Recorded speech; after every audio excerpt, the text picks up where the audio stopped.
So in a lot of ways, this might be the most confusing brewer that I've ever used or reviewed. You know, it has interchangeable bases, multiple versions, a community of people who are very obsessive about using it. And yeah, it can get a little bit intimidating and overwhelming. But it actually is one of my top recs when it comes to pour over. So in this video, we're going to talk about why people love it, why it drives some people absolutely nuts, and how you can get fantastic coffee out of this thing no matter where you're at when it comes to pour over without losing your mind. Now, when it comes to pour over drippers, there are two main philosophies of design. There are conical pour over drippers and there are flat bottom pour over drippers. And the Orea V4, as you can see, has this flat bottom here. So it would fit into the flat bottom category until recently. We'll come back to that. Now, I'm going to generalize a lot here, and there are many exceptions to this, but in a broad sense, conical drippers tend to be known for a very acidity forward profile, light body, and they can also be a little bit finicky to use. And flat bottom brewers generally will give a more forgiving brew and a little bit of a more complex sweet profile in the cup.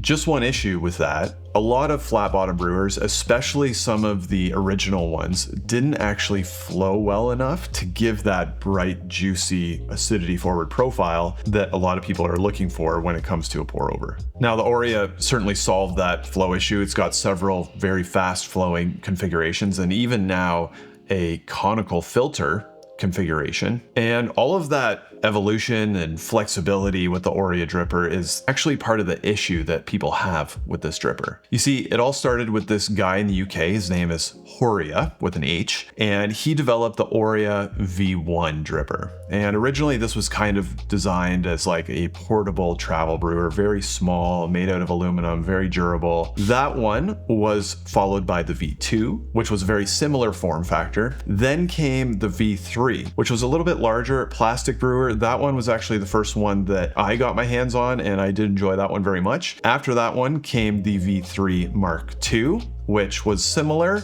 had some refinements and changes to the bottom of the dripper on the inside, and I liked that dripper a lot. And that brings us to the current generation, the V4. Now, manufacturing standards and sustainability wise, these drippers designed in the UK are all manufactured in Taiwan, and Taiwan is actually a great place to manufacture if you didn't know that. Good labor laws and all that. These drippers are made of plastic with a kind of metal base that goes around the outside there. So depending on how you feel about materials, that may be a consideration for you, but Orea does make a porcelain version. This one came from my friends at Rogue Wave, and it is the V4 Narrow, and they also have a V4 Wide. This one was shipped direct to me from Orea. Now, when it comes to my reviews, as usual, nobody gets to have any input on them, and everybody gets to see them at the same time when they're released. And both of these drippers actually have a number of different bottoms that you can swap on to change the character of how the brewer works. And we're gonna get into all of that. But first, I need a cup of coffee. So I think I'm just gonna make that. And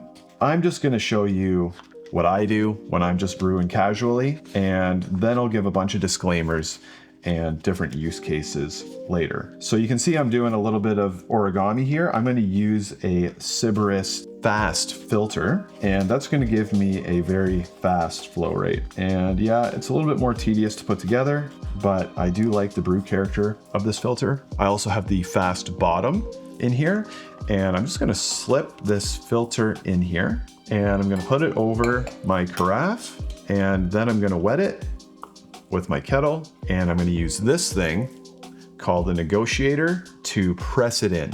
And that's just going to make sure that there are no little air gaps around the side of the filter. Going for a pretty fine grind on that with this fast bottom, and I've got my kettle cranked too. Very hot. This is a very light roast from Rogue Wave, and I'm going to start my timer, and I'm going to bloom with 50 grams of water for a full minute.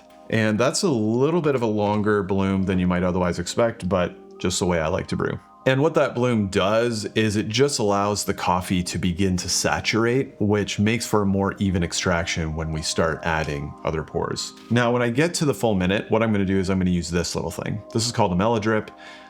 You don't need one of these. I like using it with Orea, so I'm just going to show you how I brew. You can get a melodrip lift for this thing that kind of keeps it suspended up there.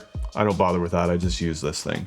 So at that minute, I'm going to start with a series of little pulse pours over about 10 seconds, totaling 50 grams. And because this is a very fast flowing setup, it's gonna drain fairly quickly. And if it drains too fast, I just extend the timeout between the pours. So it's somewhere between 25 and 30 seconds. And I'll keep doing those pulse pours until I get up to the total volume of 250 mils. And the mellow drip really reduces the amount of agitation, the amount that the grounds are getting churned up, which can make for a little bit more flavor clarity if you're looking for that. Just doing the last pour here.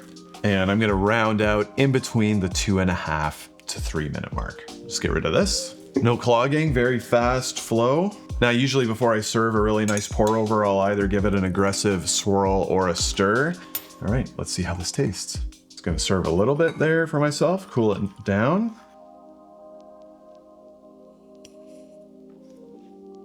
And that is just a poppin', that's a poppin' cup of coffee. This is a Sudan Rumé, roasted by Rogue Wave and grown by the Herrera family in Colombia. Man, that is just such a unique coffee. It's a natural processed, very fruit forward. I'm getting like lots of tropical fruit, like I want to say passion fruit, pineapple. I'm getting like pink and yellow vibes off of it.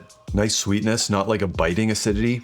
Very nice. The nice thing and kind of the hard thing about the Oreas is you can brew that way if you want, but you definitely don't have to. There are a lot of good ways to use these brewers. So consider this a little bit of a shorthand buying guide for trying to figure out, you know, which one you should get, and depending on which one you get, how you should actually use it. Now, both the narrow and the wide, you can get them with the same bases, and they come with different strengths and weaknesses. If you're looking for versatility, you want the brewer that can actually just do the most possible number of things. I would actually suggest the wide over the narrow. And the reason for that is twofold. Number one, the wide is suited a little bit more to larger doses. So it can do smaller doses, but if you want to do a larger dose, you're going to have a better time if you're using the wide.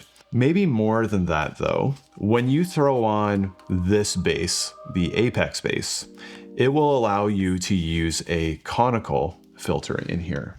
The same type of filter that you would use if you're going to do, say, a V60. And the angle of this is almost exactly what you would do for a conical filter. You'll see the bottom will just kind of stick out. You can use the negotiator here to kind of get it in there. It's even got this extra little tip that you can take this center of the negotiator out, and then you put on this new little tip on here, and that will push the bottom of the conical filter out a little bit more naturally. It's pretty cool, and it's a very unique way of kind of taking the convertible approach from conical to flat bottom filters. The narrow does come with the Apex base, but you need to do some more complicated folding to make it all work. And then, you know, sometimes the bottom will bunch up a little bit. And I just think the conical flat filter thing works a little bit better in the wide. So if you just want one brewer that does a whole pile of stuff and does it the most easily, would suggest the wide. Now, I use the narrow. Why on earth would I use the narrow after making that recommendation? Well, there are a couple reasons, and some of them are a little funny. The one has some grounding in reality. I like to do smaller dose pour overs. I just did a 15 gram pour over there. I'll sometimes even do smaller than that, depending on the coffee that I'm brewing. And the geometry of the narrow, maybe I'm imagining it, I find it is a little bit better suited to small doses. The second reason is a little funny, and it has to do with my affinity and love for the Orea V4 Mark II. I loved that brewer. I really got used to using it, and this brewer has a very similar geometry to that one. So when I feel like I just want to grab the thing that I like a lot, I just have more associations with this shape than with this one. So maybe eventually I'll come over. I feel like I could do a whole video on the wide just on its own with all the nuance that it has when I'm just going to brew for myself. Typically we'll grab the narrow and I'll do a small dose. Now, as far as choosing your bottom, again, it can be confusing. still, it can be awesome. So stick with me here. Let's talk about these 3 bottoms. If you are just getting started with pour over, I would highly recommend the classic bottom. And not only that, but I would suggest you use a wave style filter. It's those ones that look like waves that go around the outside. When you combine this bottom with that style of filter, it's going to make your brews more forgiving and more controlled. The Apex bottom, as I said, is more suited for conical filters, so we'll just kind of leave that aside for right now. If you're doing a lot of really lightly roasted coffees, you want fast flow, use the fast bottom and combine it with the Sibarist fast filters. That's what I do most of the time. And as soon as you put this thing on here, it's like putting a turbocharger on your brewer. Like, it just flows so fast. It means you can push your grind a lot finer, which is really nice for those higher altitude dense coffees. Now, it can also make your brew harder to control. So if you're not into that, maybe go back to the classic. I think the reason why this works the way it does, and I'm just going off of intuition here as opposed to hard scientific data, but all of these little contact points around the inside of this are going to break the surface tension of the water as it's coming through the filter, and that will draw water through the filter at a faster rate than some other designs. This bottom, the open bottom, sometimes I'll do a brew with a lot of center pours with this, and I find it can kind of turn up the sweetness a little bit if I feel like a brew is needing that. Personally, I tend to either stick with the fast most of the time. Sometimes I'll use the classic, again, because it really is reminiscent of that V3 Mark II, which I really did enjoy a lot. And one thing that you'll start to see with these drippers is, like myself, everybody has a way that they seem to like to use them. And there actually is a pretty big community of pretty enthusiastic users who will interact online and share their preferred methods for how to use these. It's nice because it can actually shortcut your learning with a lot of this stuff. And that's really handy because there is so much flexibility, adjustment, different bottoms, different filters, different ways of configuring even the negotiators. And that's all even just within the 2V4 models without even getting into their other models of drippers. And this is where you start to see some of the critiques of Orea coming into the picture. You see, Orea really has taken an iterative approach when it comes to the design, development of their products, all that. You can see that with all the drippers that I listed at the beginning of the video. They release a new dripper, people love it, they get all the feedback from their user base, and then all of a sudden that old one that people loved is discontinued at a certain point, and it seems like there are 2 new drippers in its place. And not everybody, for sure, appreciates that approach. And over time, it's meant that there's almost a dizzying amount of options when it comes to how do you buy an Orea. That iterative process, like, it's an approach, I get it. We wouldn't have the versatility of these brewers without that process, but there is that shadow side to it too. So just something to consider. And something else that you'll actually see people take issue with online with Orea is actually kind of funny to me. It's their promotional strategy. Orea definitely has a flair for the dramatic. Let's say they do these very cryptic product launches with these super artistic videos, a lot of build up. They'll send out like locked prototype boxes to people and build up all of this anticipation for a product. And then, oh, it's another pour over dripper. What a surprise.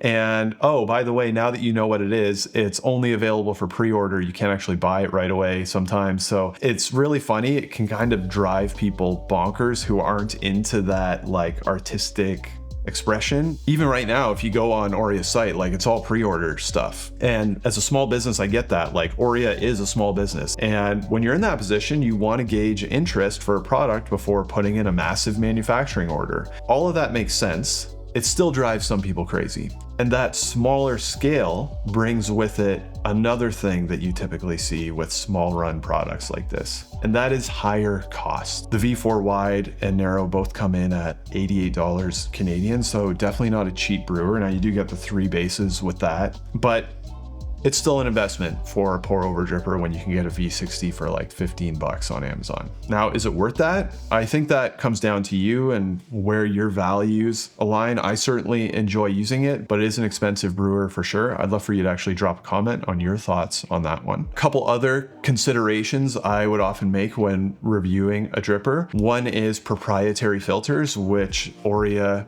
does use. They're actually very nice filters. They have some filters in partnership with Sibarist, really nice. They also have their own filters that they do. Very often I would actually dock for that because proprietary filters are both usually more expensive and harder to come by than kind of generic filters. The Orea gets a pass on that one because it uses standard wave size filters from Kalita as well, or any conical filter you can make work with these things. Materials is another consideration I would raise. You know, not everybody's into the plastic. Orea does have that porcelain version if you really want to get into this brewer, but you're not into the plastic thing. And the last consideration is kind of nitpicky, but I find this base, this metal base, gets water spots on it, and I just don't enjoy having to dry it in order to avoid the water spots. I know that's a pretty small thing, but I find it a little annoying, so just wanted to mention it. Now, cost, material, iterative approach aside, this brewer hits a lot of the marks for me. Flexible, easy to use, high performance. It's kind of modern and cool, I guess. But really, it's that flexibility that earns a recommendation on this one for me. And I really enjoy recommending this brewer. It's easy to get out of the gate and start getting great results with that classic base with pretty nearly any grinder that you may be using. And if you want to like really push into very lightly roasted, different pour over techniques, that fast base is really cool. And then they have this open one that just kind of gives you a little bit extra. The apex bases, so you can use conical in either one of these, even if you got to do a little bit of fancy origami on this one. It's so much flexibility that's helpful for both beginners and more advanced pour over users. So I really like it. It does have its shadow sides, and I would actually love to hear what you think about the Orea. You know, do you like the versatility, or is it a little too much for you maybe? Are you an owner of this thing? Maybe I'd love to hear how you use it, how you brew with it, what base you like to use with it, what filters do you like to use with it, what's your ideal configuration? Do you think you would land more on the narrow or the wide? If you feel like there's another brewer out there that kind of blows away these two, I'd love to hear that as well. And let me know if you would love to see a review on the Z1, the O1, or any other Orea product, maybe even just the wide, a dedicated video for that. I'd love to hear your thoughts in the comments. I hope your next cup of coffee is fantastic, and we'll see you next time.